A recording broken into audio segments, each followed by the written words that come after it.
UFT is back with another service pack. This video describes some of the new features available in UFT 1451.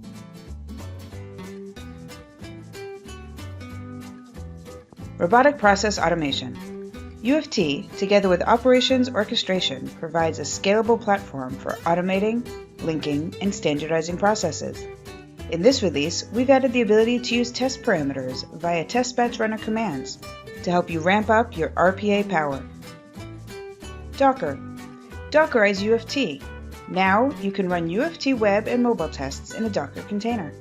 Run web tests on the cloud by connecting to SRF, and mobile tests either on the cloud via SRF or on premises via Mobile Center. Reporting enhancements. We've pulled more smart identification functionality into our HTML reports, enabling you to view the smart identification properties used, but also copy a new object description based on those properties. Paste the new object description into your repository to use those new properties from here on in.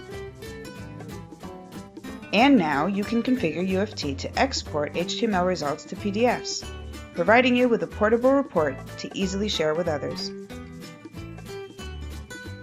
SRF Enhancements.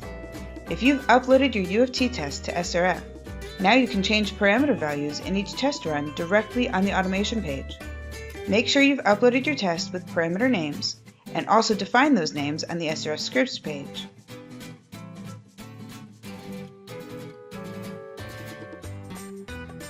Then, add new values as needed for each test run. This works even for existing tests already exported from earlier versions of UFT. Technology Stack.